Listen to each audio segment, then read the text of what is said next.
O tema do nosso bate-papo de hoje é: existem alimentos remosos? Esse é um tema que com certeza muita gente já ouviu falar por aí, muitas recomendações a gente já ouviu por aí também sobre os tais alimentos remosos, mas aí, será que eles realmente existem? A gente vai bater um papo hoje com a nutricionista Ana Rita, que vai tirar essas dúvidas aí da gente, que vai conversar sobre esse assunto com a gente, vai tirar várias dúvidas. Então, se você conhece alguém na sua família aí que vive falando aí sobre alimentos remosos, já aproveita e compartilha essa live com essa pessoa agora, que a gente vai tirar essa dúvida com uma profissional. Bom, a nossa convidada já está por aqui.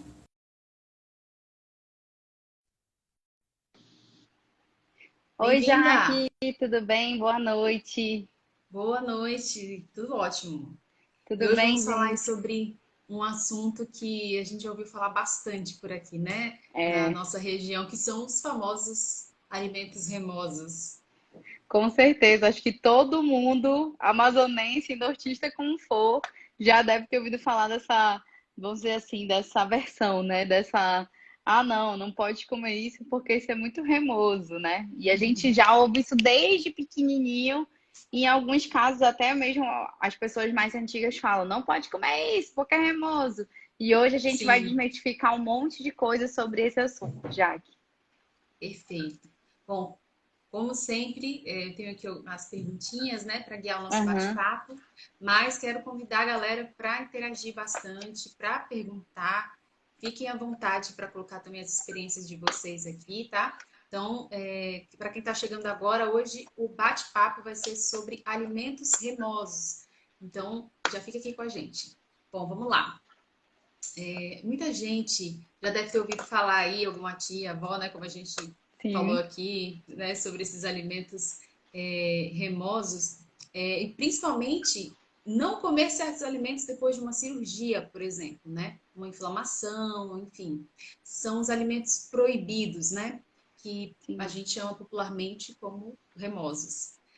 Pode algum alimento prejudicar o processo de melhora de uma inflamação ou cicatrização? Aí vamos desmitificar isso.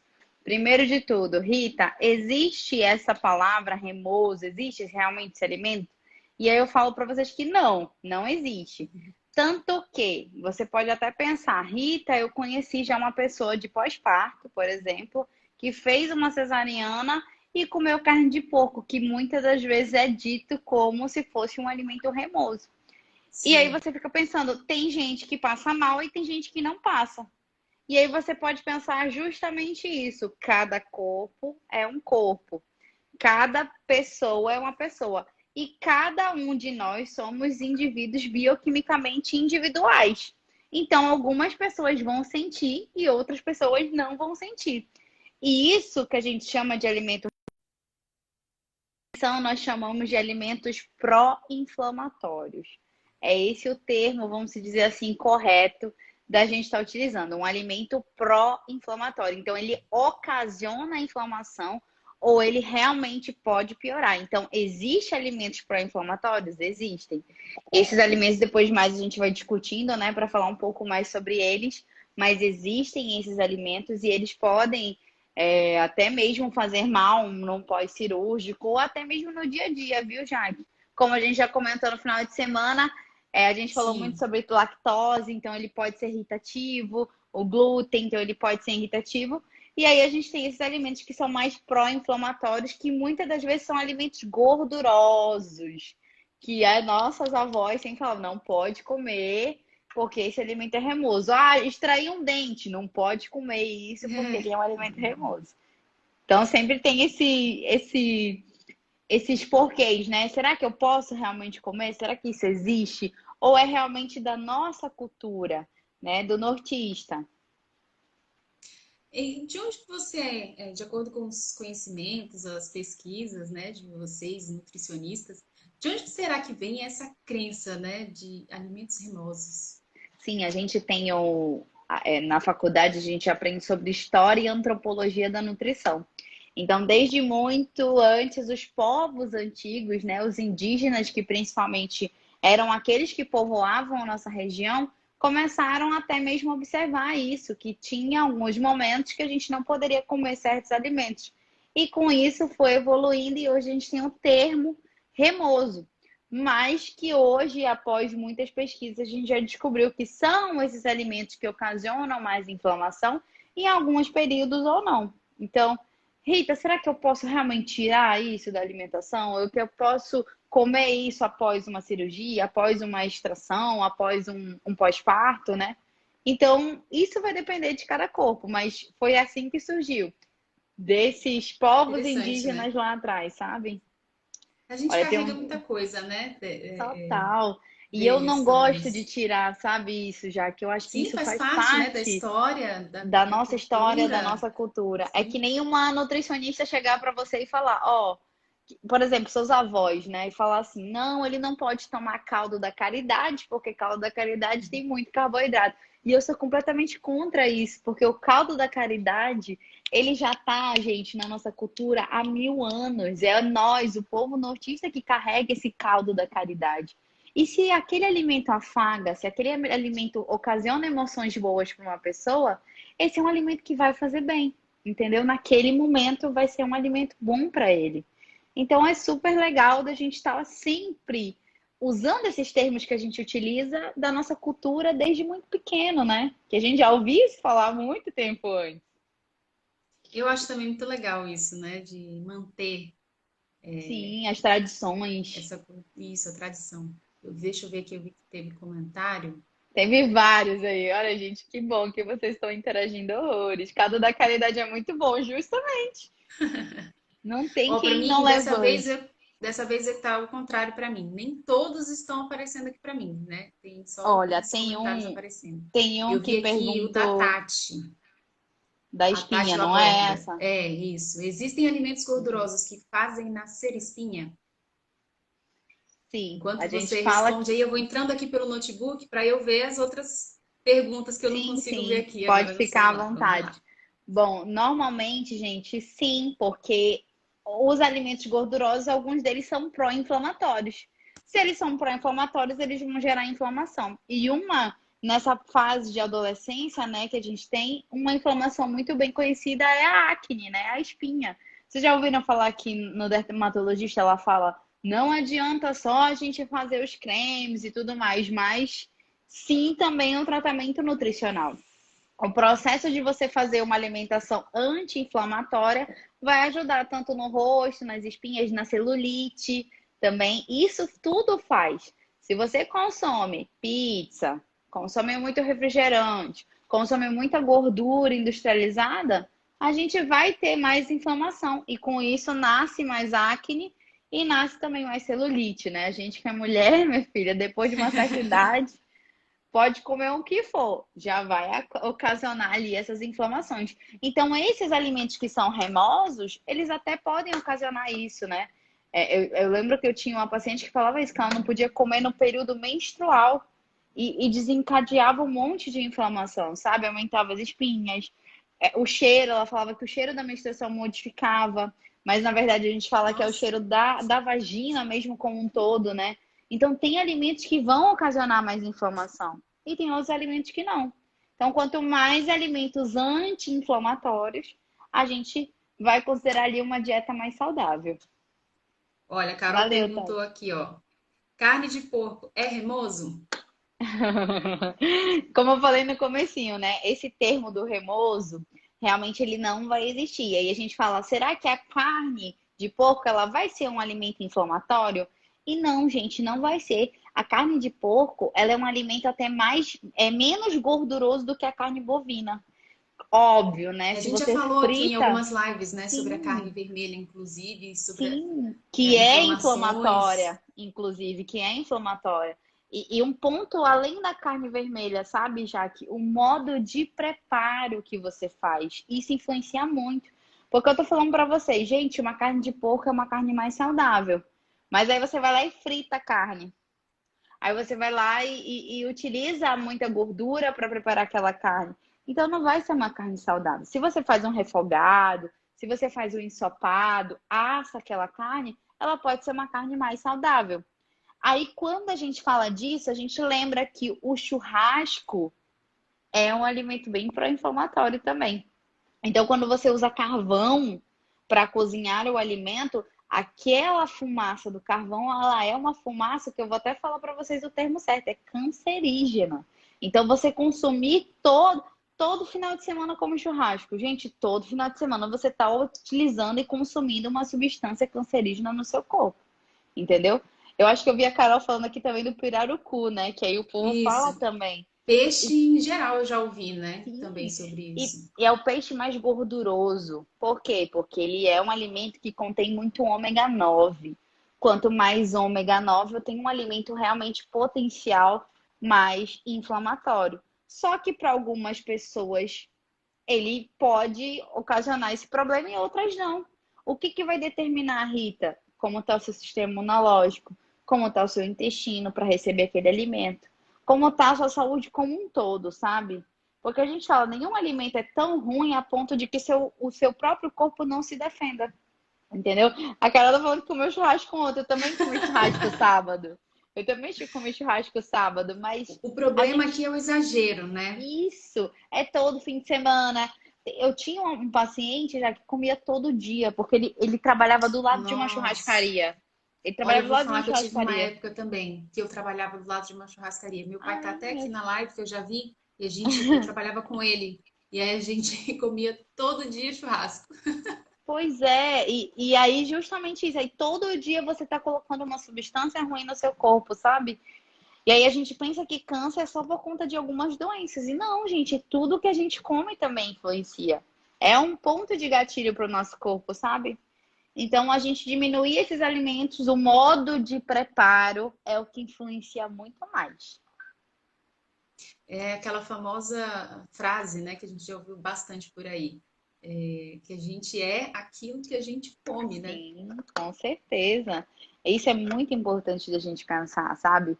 E isso vale para todas as idades, gente. Não é só para pessoas mais de idade, pessoas doentes, é para todo mundo. Desde as crianças a gente pode pensar. Olha a Elaine falando que fora que o churrasco é banhado na manteiga, ainda tem isso. E picanha e tudo mais, a gente acaba comendo uma comida muito gordurosa, né? E sempre o churrasco nunca ele vem só, ele vem sempre com uma calabresa, uma linguiça de Sim, frango. E aí, minha exatamente. filha, é um balde cheio.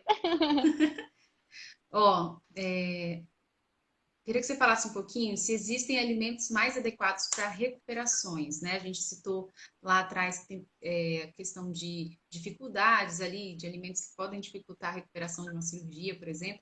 Mas tem alimentos que podem ajudar, que sejam adequados para esse momento, quando a gente está saindo de um período de Sim, doença ou de uma cirurgia?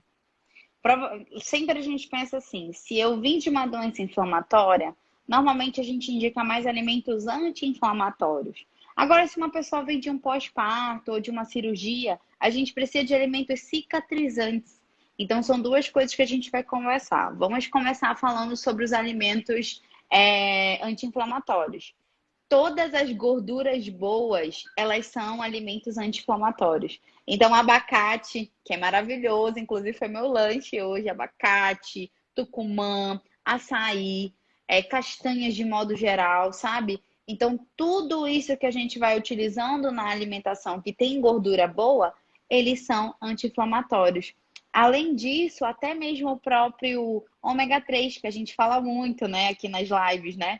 Fala ômega 3, Sim, inclusive tem ômega 3 na Belmont por favor. vejo Maravilhoso. aqui, como sempre, já vou colocar aqui o link para quem quiser depois Justamente. O ômega comprar. 3, o ômega 3, gente, ele é muito, muito indicado, porque você imagina, a Carol falou, olha, eu comi churrasco ontem, mas se você consome sempre um ômega 3, ele vai conseguir ali balancear a quantidade de alimentos inflamatórios e pró-inflamatórios que existe no seu corpo.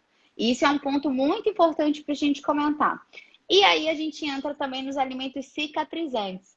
Os alimentos cicatrizantes que a gente pode utilizar ali no pós-parto e principalmente depois de uma cirurgia, são alimentos que contêm mais proteína. Então vai entrar a carne, vai entrar o ovo, vai entrar o peixe, vai entrar o frango, só que o modo de preparo que tem que ser adequado.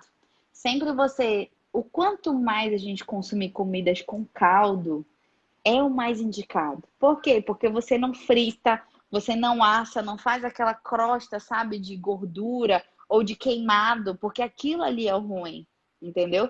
Então, esse é importante da gente fazer essas avaliações. Não é só o alimento, é o modo de preparo que você está fazendo aquele alimento também. Fora isso, né, as vitaminas e os minerais também são importantes. Então, fazer uma dieta rica em frutas e legumes, que a gente sabe isso tudo. Então, sempre fazer esses alimentos para balancear ali essas substâncias mais pró-inflamatórias.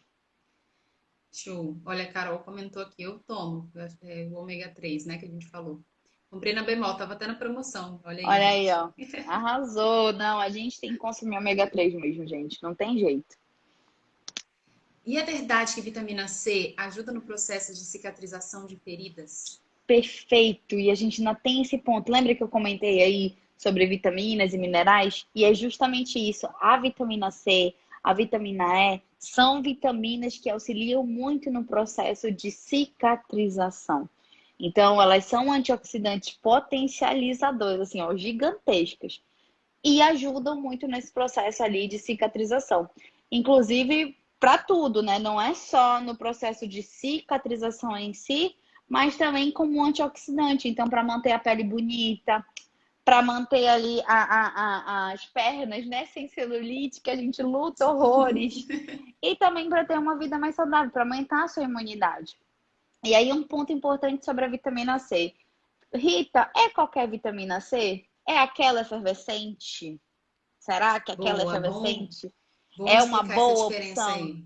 E Legal. aí é importante a gente ver, gente, se uma pessoa já tem algum problema gástrico, se está tendo um problemas de refluxo, gastrite, é bom evitar a efervescente. Qual é a melhor de todas? A gente fala que é a vitamina C de lenta liberação ou revestida, que a gente encontra no site da Bemol Pharma ou fisicamente. Mas é porque justamente isso, porque é a melhor vitamina C, porque aí você tem um aproveitamento dela total. Quando a gente usa essa de lenta liberação, ela vai sendo liberada ao longo do dia, direitinho, sabe? Então, é importante a gente ficar consumindo esse tipo de vitamina C. Então, procure orientação para vocês não tomarem sempre só efervescente, porque às vezes ela não funciona tão bem. E aí, claro, né? Se você toma a vitamina C todos os dias, não esqueça de consumir as fontes de vitamina C também. A gente tem uma fruta aqui no Amazonas que só tem aqui, viu, Jaque? Só tem aqui no Amazonas e ela é 15 vezes mais fonte de vitamina C do que uma laranja, que se chama camu-camu ou camu-camu, né? Ah, Dependendo da situação. você falou mesmo em uma Sim. das lives. E hoje a Essa daí gente, eu não conheço sim, ainda. é difícil de encontrar, apesar de ser na nossa região, é muito difícil porque não tem procura, né? As pessoas não conhecem tanto. Então você pode encontrar de duas formas aqui em Manaus. Ou a fruta, que só tem lá no Mercadão, gente. É duas pessoas lá, os dois feirantes que vendem. Eu já comprei naquelas feirinhas que tem sempre no shopping, sabe? Aquelas feirinhas do shopping. Eu já comprei ela congelada. Mas a gente também pode comprar um pó do Camu Camu. É riquíssimo em vitamina C. A gente compra nessas lojas de produtos naturais. Infelizmente, isso daí não tem na Bemol Pharma, mas como é um alimento, né? A gente compra nessas lojas de produtos naturais tranquilamente. Muita vitamina C. Aí faz aquele shotzinho com limão, ó, tá dentro. Aí sim, Maravilha. melhora a cicatrização, melhora a produção de colágeno, melhora tudo. Maravilha. Deixa eu ver aqui. Mas, olha, gente, vocês podem mandar, continuar mandando mais perguntas, viu? Sim, com Não certeza. fiquem acanhados, não. Ah, a vitamina C que a gente usa como dermocosmético tem o mesmo efeito na nossa pele do que, por exemplo, aquela que tomamos como pílula e cápsula? Sim, ela ajuda também, né? Como eu sou nutri, a gente não pode prescrever nada que passa. Então, por isso que a gente sempre faz um processo assim, junto com o dermatologista, ou junto com o biomédico, né? Um biomédico esteta, ou até mesmo um profissional de estética, em que você, além de fazer vamos dizer assim, as massagens, né? As máscaras de vitamina C, é importante falar aquilo tudo que a gente comentou fazer uma dieta anti-inflamatória Eu já trabalhei com vários meninos que têm muita acne, que eu atendo muito adolescente, né? Aquelas acnes, assim, muito feias, e que eles não querem tomar a medicação, né? Porque tem muita gente que fala, pô, não quero tomar Roacutan, não quero. Então, eles acabam fazendo tudo bonitinho. Alimentação vinculada com um probiótico também, que ajuda bastante. E a dieta anti-inflamatória, como eu falei para vocês, que é incluindo aqueles alimentos. Então, ela só potencializa o cuidado estético com a pele, ele é potencializado. Mas se você faz só a limpeza de pele, faz só as máscaras e não cuida da alimentação, é mesmo que nada, entendeu? Então é uma combina sempre com a outra, uma sempre vai potencializar a outra. Legal. Ah, e que alimentos a gente pode considerar ainda nesse assunto, Uhum. que são amigos, digamos assim, né? De uma pele viçosa, uma pele bonita. Sim, sim. A gente fala muito de vitamina C, né? Como a gente comentou agora. Então, os alimentos fontes de vitamina C, laranja, limão, tangerina, o camo-camo, os legumes também, alguns deles têm vitamina C, como pimentão, abacaxi, mamão, tudo isso que você colocar na sua alimentação é fonte. A vitamina E, que eu já falei também, a vitamina E, ela é um antioxidante tão poderoso, sabe? Que a gente pode ter dermocosméticos também que a gente encontra com vitamina E, mas consumir a vitamina E também ajuda. Onde é que a gente encontra? No abacate, que eu já falei 10 mil vezes do abacate aqui. Em todas as lives eu falo do abacate, porque o Verdade. abacate é um alimento assim, eu falo para os meus alunos, sabe? Mega poderoso. Não tem jeito. A gente tem ele, é fácil de encontrar na nossa região, não tem acesso difícil, sabe? E que você consegue fazer esse alimento. Você já, não sei se você já viu, Jaque, pasta de cabelo com abacate, creme de rosto com Já, abacate, que a sim. gente vê aqueles skincare caseirão, porque abacate é fonte de vitamina E, gente. Imagina você comendo aquilo. Além de dele ser gorduroso, gorduroso bom, ele ajuda no emagrecimento, ele ajuda no controle da diabetes, ele ajuda no controle da pressão arterial. Então, o abacate é tudo de bom para a gente estar incluindo ali na nossa alimentação. Uma fatiazinha por dia já ajuda muito. Claro, tem dias aqui em casa que eu faço guacamole, faz salada com coisa, fica muito bom. E aí, outra fonte de vitamina E é o ovo. A gema do ovo também é fontíssima de vitamina E, assim como os azeites também. Então, eles são um ponto bom. Outro super alimento que a gente pode estar incluindo para melhorar na pele se chama coenzima Q10, o nome do nutriente. Eu acredito que vocês já ouviram falar também a coenzima Q10, que a gente encontra naqueles cremes famosos que a gente vai vendo na prateleira, que são aqueles firmadores, tem coenzima Q10.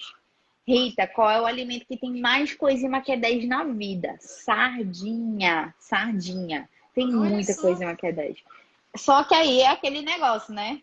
A amazonense quer comer sardinha como mesmo? Frito com farinha. Aí não tem coenzima Q10. Então é importante a gente fazer. Sabe aqueles patê de sardinha? Se a gente fizer patê de sardinha com abacate, vocês têm noção disso? É um alimento assim incrível, que dá pra gente fazer tranquilamente e fica super gostoso. Eu, lembrando que a gente sempre conversa das alternativas, né? Aham. E tem gente que tá ali na correria e tal. Essas que são enlatadas, servem Sim, também? essas que daí tranquilamente. Você pega, compra ali, o abacate você consegue fazer maionese de abacate. Tem receitinha na Ah, isso aí eu internet. já vi na internet. Maionese de abacate, você mistura ali com os temperinhos e a sardinha, sabe, refogada. Gente, dura 5 dias na geladeira. Você passa no pão ali, ó, pô, já era. Super mega antioxidante. Então, não tem o que reclamar, entendeu? E outro alimento que eu vou falar assim que eu sou apaixonada. É assim, abacate e ele, sabe? Sempre eles ficam ali no meu top 5. É o cacau, que a gente não dá muito valor também. A gente é produtor aqui de cacau e a gente não dá. Mas eu tô falando do cacau mesmo chocolate. Aquele chocolate mesmo que a gente consome, que a gente compra. Não é aquele 50% ao leite, né, galera? Você Eu tô fala daquele falando cacau em pó? aquele cacau em pó, pode ser aquele cacau em pó. A gente pode comprar o chocolate mesmo, acima de 60%. é incrível, porque eles são antioxidantes. Então, melhora a pele, melhora a cicatrização, melhora a glicemia, melhora a depressão. A gente saiu um artigo agora recente que até Nossa, melhora a depressão. Mas esse chocolate acima de 60%. Um pedacinho. Tem lá na Bemol Farma, a gente compra lá os chocolatinhos com tudo com cacau. Então, incluir o cacau na alimentação, gente, é poderoso. Então, não é o chocolate, aquele chocolatezão ao leite podre, e nem o branco, sim, mas um. achocolatado, né? Isso, a Iná colocou aqui, ó, o chocolate da Ana Cal, 70%, show. Então, esses chocolatezinhos aí, a gente faz totalmente toda a diferença. No nosso cabelo, na nossa pele, em tudo. É antioxidante, então vai ajudar. Maravilha. No caso de irritação na pele, que tipo de alimentos deve evitar para não potencializar essa irritação? Quando a gente fala de irritação da pele, é interessante a gente descobrir o que que pode ser. Porque a irritação na pele, a gente tem uma irritação muito famosa que se chama dermatite. E essa dermatite, ela é bem potencializada pelo glúten, que a gente falou até ontem. Então, quando a Sim. gente tem um consumo excessivo de glúten, eu posso ter essas dermatites. Então, é aquilo que eu já comentei: dieta anti-inflamatória, ver com a nutricionista ou com o seu médico se pode fazer uma dieta sem glúten só para diminuir aquela dermatite, aquela infecção na pele que está ali, certo? E um alimento que deve ser assim, evitado são as frituras, que a gente já comentou. Muita fritura, muito leite derivado também pode potencializar isso, entendeu? Então a gente tem que ter cuidado com esses alimentos ali. Todo dia a gente está consumindo e você tá com aquelas infecções, sabe? Só pulando um pouco a pauta, mas uma infecção que é muito famosa, que a gente quase não fala e que a gente precisa tirar esses alimentos, é a candidíase, no caso das mulheres, o corrimento vaginal. Então, é também de pele. A gente também tá ali toda hora, tá vendo, tá sentindo tudo, e retirando esses alimentos, a gente tem uma boa melhora, só com a alimentação, entendeu? Então, é como eu falo, não adianta você fazer o tratamento médico, o tratamento dermatológico, se você não muda a sua alimentação. Não vai adiantar e vai voltar do mesmo jeito. Então, espinha, celulite, São coisas que a gente não candidíase. ouve sempre por aí, né? Não, não. Por isso que é tão importante o nosso trabalho como nutricionista, sabe? Você sempre associar os alimentos com os sinais e sintomas da pessoa. Não tem jeito, a gente consegue fazer essa associação. Vamos lá. Existe alguma restrição alimentar para pessoas que sofrem queimaduras? Aí, antes de você responder, eu queria chamar o pessoal aqui para comentar e para tirar dúvida, para fazer perguntas. Essa aqui é a minha última perguntinha que eu tenho aqui. Então, aproveitem esse momento agora para tirar dúvida de vocês sobre esse tema. Então, vamos lá, vou repetir Bom, aqui a pergunta. Existe repete. alguma restrição? Existe alguma restrição alimentar para pessoas que sofrem queimaduras? Queimaduras é a que a gente acredita assim, que pode ser alguns alimentos para evitar esses gordurosos que a gente falou. Mas para melhorar, né? Porque o que que acontece quando a gente tem uma queimadura? Ela tira uma pedaço. Estou falando de uma queimadura leve, fora uma queimadura lá de segundo, terceiro grau, que você tira toda a parte da derme e epiderme, vai lá para dentro. E aí, o que que a gente pode fazer para melhorar isso, né? A gente retirar esses alimentos mais inflamatórios que a gente comentou, o leite, derivados, muita carne vermelha, muita carne frita, churrasco. A gente não comentou aqui, mas os embutidos também são bem inflamatórios, que o nome é assim, não é remoso, é pró-inflamatórios. Então, embutidos de uma forma geral, calabresa, linguiça de frango, peito de peru, que as pessoas tendem a pensar que é algo muito saudável e tudo mais. Mortadela, esses alimentos mais embutidos, sabe? Você tira isso da alimentação e melhora ainda mais ali os alimentos que a gente chama de cicatrizantes. A gente não comentou, mas tem algumas substâncias que a gente encontra até na Memofarma que auxiliam muito na Tá, cicatrização. Tá travando um pouquinho a internet. E aí cortou a sua última fala.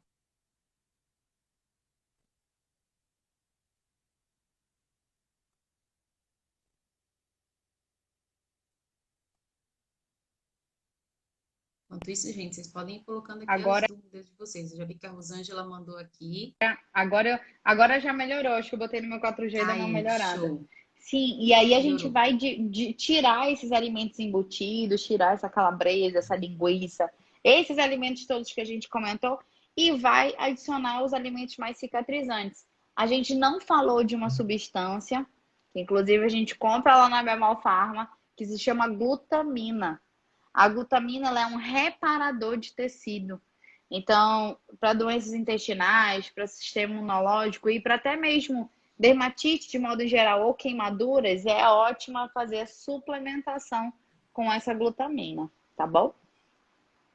Certo. Agora eu vou vir aqui para as perguntinhas do Beleza. pessoal. A Rosângela perguntou: quais alimentos anti-inflamatórios para o corpo? Exemplo, dores no joelho, dor no corpo. Tá. Aí depois eu vou para outra pergunta. Tá? Nesse em relação a doenças anti-inflamatórias ou para dores no corpo de modo geral, é muito importante a gente aumentar o quantitativo de alimentos anti-inflamatórios. E um que ocasiona muito problema de dor no corpo é o glúten. Você tem que diminuir o quantitativo de trigo. Então, tirar pão, macarrão, muito bolo.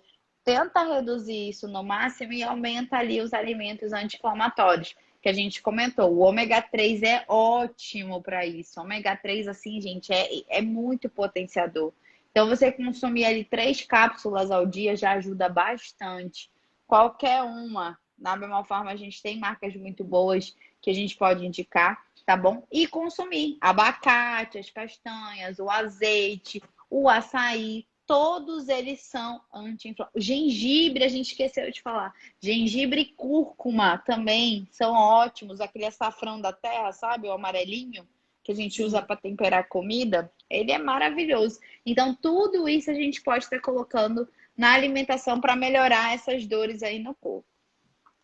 Olha só, ela até comentou aqui: minha mãe sofre de dores no corpo. O médico disse corpo inflamado. Tá vendo? E aí a gente tenta reduzir isso ao máximo. Tira tudo isso. Gente, substitui. O pão é fácil de substituir. Come a macaxeira, come a tapioca, come o pão de macaxeira que a gente consegue encontrar nas feiras. A gente já comeu um cuscuz, come um cará, uma banana cozida. Então não é difícil. O problema é você fazer. Tem que fazer, porque o pão é fácil, né? A gente compra, corta, recheia, pronto, tá pronto.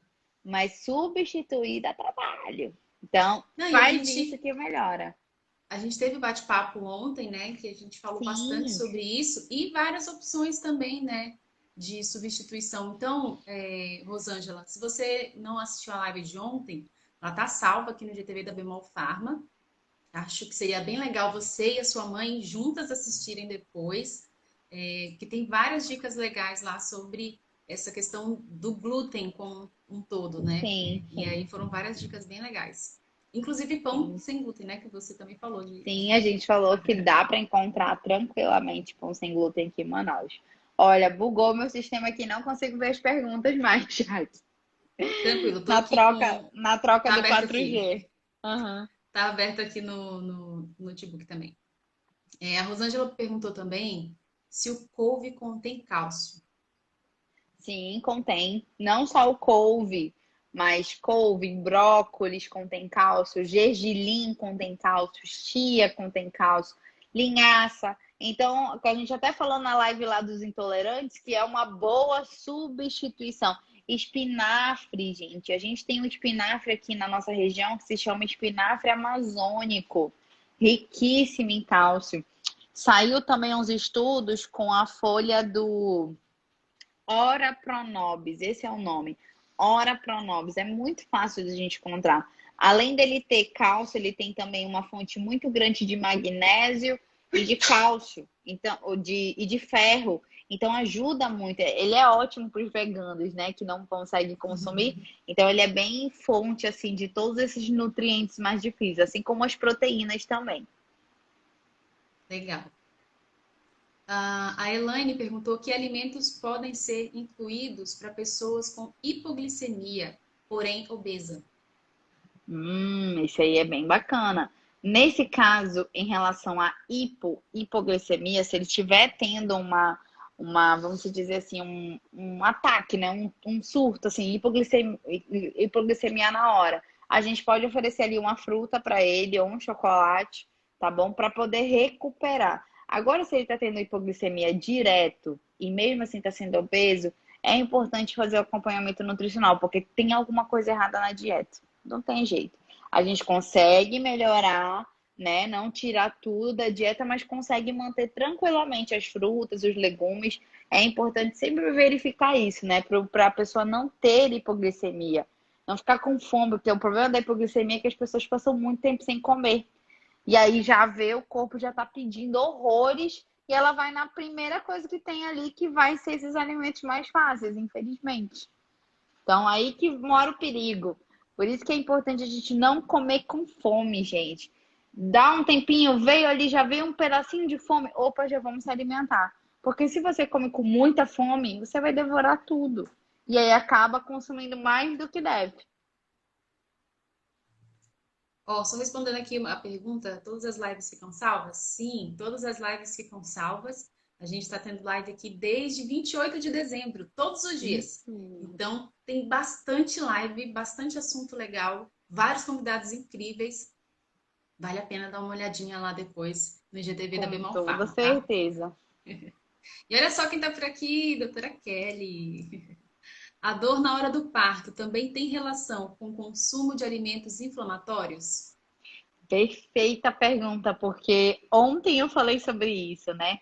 Não é só na dor na hora do parto, mas o preparo do pré-parto, né?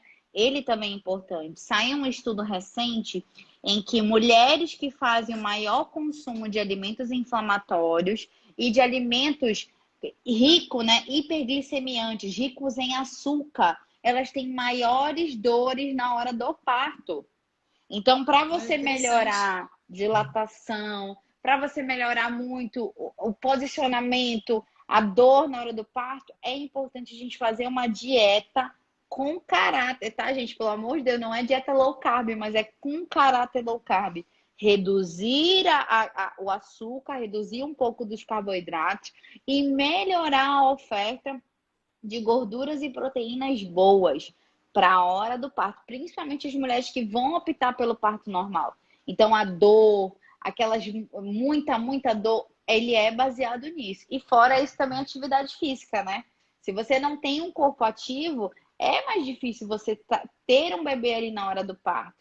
A gente tem, puxando aí pro lado da Carol um pouco, a gente tem alguns exercícios, alguns movimentos que auxiliam muito na hora do parto, que a gente faz durante a fisioterapia. E o Pilates ou hidroginástica, qualquer uma dessas atividades que você faz. Então, você potencializar isso junto com uma alimentação é maravilhoso, que é o que a gente faz lá no nosso trabalho, eu e a Carol, né? Ajuda a gestante a se preparar para essa hora do parto, tanto com a atividade física quanto com a nutrição. E olha só, inclusive a própria doutora Kelly que mandou aqui a pergunta, ela é fisioterapeuta pélvica, então também tem todo Maravilhosa. um preparo aí para quem está gestante, né? É E aí importantíssimo. você falando sobre isso, um detalhe para as gravidinhas aí, além disso tudo, é importante procurar um nutricionista, porque aquilo que a gente já falou, né? Aquilo que a mulher consome, o bebê vai estar consumindo junto, né? Então, Isso tem que daí, ter esse isso é cuidado aí, né? o importante, gente, sempre, né? Tudo que a gente consome passa para o neném. E isso faz com que ele possa desenvolver doenças logo na primeira infância. É o que a mãe comeu durante a gestação. É o principal. Então, a gente comentou isso ontem, anteontem também, nas outras lives. Sempre a gente fala disso, né? O que você come passa para o bebê, que impacta com ele ali na vida que ele tem até os 5 anos de idade, mais ou menos. E você comentando aí sobre questão do parto e me lembrei aqui das cólicas. A alimentação também está ligada aí com as dores de cólica? Sim, eu vou falar assim como se fosse 80% dos casos são por conta de alimentação. Da mãe, principalmente, né, na hora do aleitamento materno, ou então da fórmula infantil, né, que a criança consome, gente. O intestino é muito imaturo, é um intestino pequenininho. Ele tá se maturando ainda, ele tá potencializando ainda o amadurecimento, o crescimento dele. Então o bebê vai sentir cólica. Só que aquelas intensas que a mãe, meu Deus, já não sabe mais o que fazer, isso pode ser sim alimentação. Por isso que eu atendo muito. Semana passada eu atendi mais pós-parto do que tudo, porque acho que veio um monte de aquariano nascendo aí, sabe? Os meninos, as crianças, e muitas mães São os vieram bebês da justamente por. quarentena. Sim, vieram justamente por conta disso. Rita, sofro, meu bebê tá sofrendo com cólica ou sofrendo com uma alergia alimentar e eu não sei o que fazer, eu não sei o que oferecer, eu não sei o que comer para que ele diminua essas sensações de cólicas. Então é por isso que é importante o acompanhamento nutricional pré e pós-gestação. Perfeito. E para a mulher, a cólica menstrual também tem a ver aí? Total, Lembrando que a gente falou de total, chocolate, e total. aí Mas tem um outro me muito fez lembrar legal. de algumas coisas aqui, né? De que, enfim, chocolate é condenado ali na época Oi, já gente, da ouvi falar, tá? TPM, Eu já né? ouvi falar. Que assim, a mulher come mais pelo emocional, mas que não seria bom. É mito? O que que pode ajudar aí a mulher que está aí nesse período menstrual? É É, é, porque assim, se você tá sentindo a cólica, né, que é realmente vem da inflamação também, viu, Jaque? É muito pertinente a gente falar isso, porque vem da inflamação também. A TPM em si, gente, ela é um processo inflamatório. Ah, Rita, toda mulher tem, mas a gente pode atenuar um monte de coisa. Depende muito, E tem né? mulher que tem menos, né? E tem mulher que tem Sim. muita. Por quê? Tanto TPM quanto cólica. Porque a gente já falou, o próprio corpo, né? O corpo tá bem desinflamado e vai receber aquela menstruação, ok. O que que acontece na TPM? Na TPM, algumas mulheres têm muita cólica, como a gente falou, e tem muita. Também tem dor de cabeça, tem dor nos seios, mas o principal que a gente encontra são as cólicas. Quando a gente fala de cólica, vem de uma dieta também ruim. Só que o problema é, a TPM já deixa a gente querer comer um monte de coisa. Porque a TPM, ela é uma queda de progesterona, é uma queda de estrogênio, vai tudo lá para baixo. É como se a mulher fosse entrar assim, pô, vai explodir alguma coisa. Então ela tá cheia de hormônios. Ah, Rita, mas eu posso comer chocolate? Lembra que eu falei do chocolate 60%? Ele é o mais indicado para isso, porque ele vai ajudar no emocional e vai ajudar também a conter. Mas tem uma substância que tem na Bemol Pharma, maravilhosa, que ajuda muito. Inclusive a minha sogra toma, porque também pode servir para menopausa, né? Que é o óleo de prímula e borragem. Tem duas marcas bem legais na Bemol Pharma que tem lá, que é o óleo de prímula ou borragem. Gente, ele ajuda muito, muito na TPM. Tanto para dor nos seios, quanto para cólicas. O ômega 3 também ele vai ter um ótimo resultado para isso, tá bom? E nas mulheres com menopausa são os fogachos, né? Lembra aquele calor, calor, calor, calor, a mulher parece que vai morrer, explodir? É o alimento inflamatório junto com o aumento ali estrondoso dos hormônios. E isso a gente controla com o óleo de prímula e borragem, com o ômega 3, com o abacate, reduzindo as porcarias que a mulher come. Então tem que melhorar. Ah, Rita, mas eu tô afim de comer um sorvete. Vai atrás de um sorvete bacana. Tem, gente. Ou então faz o sorvete, a gente consegue fazer o sorvete agora. Ah, uma vez ou outra, eu posso comer o outro? Pode. Mas o seu corpo tem que estar desinflamado para receber aquele alimento, entende? Então, não condenar também os alimentos 100%. A gente consegue viver aí bem mais saudável, de mente também. Maravilha. Bom, eu já acho que eu li todas as perguntas aqui. Tem alguma informação a mais que você queira passar? Alguma orientação, alguma dica a mais aqui que você queira passar para o pessoal? Eu acredito que, voltando ao tema principal da nossa live, é importante a gente pensar isso. Não existe alimentos remosos. tá bom? São alimentos que a gente chama de pró-inflamatórios e que em algumas pessoas vai fazer mal e outras não. Então, por isso que para balancear isso, faça o consumo de alimentos anti-inflamatórios, que a gente comentou, o abacate, o ômega 3. A gente falou dos peixes de modo geral, né? Os peixes da nossa região, eles são também bacanas para isso. O cacau, a gente falou também dele, o gengibre, a cúrcuma, a canela, esqueci da canela também. A canela pode ser utilizada ali, né, no dia a dia. Então, fazer o consumo desses alimentos ajuda muito, gente. Alguns chás também, né? Essas plantas também, chá de gengibre, um chá de canela, que para algumas pessoas pode ser indicado. Então, esses alimentos mais anti-inflamatórios, consumindo, a gente consegue fazer um equilíbrio ali e ter uma melhor qualidade de vida. Maravilha. Bom, muito obrigada mais uma vez por topar e aceitar o convite Eu que e estar aqui com agradeço. a gente. E, bom, agradeço vocês também que interagiram bastante aqui, que Foi legal. compartilharam a live. Foi bem bacana mesmo ter todos vocês aqui, gente. Então é isso, lembrando que a gente está juntinhos ainda todos os dias. Fiquem ligadinhos na programação aqui dos stories, que a gente sempre está postando aqui qual vai ser a próxima live, tá bom? É Então verdade. é isso, gente. Foi ótimo estar aqui com vocês mais uma vez. Fiquem bem, se puder, fiquem em casa, viu? Um Beijo. abraço. Tchau, Jaque. Tchau, Tchau, tchau. Boa tchau. noite.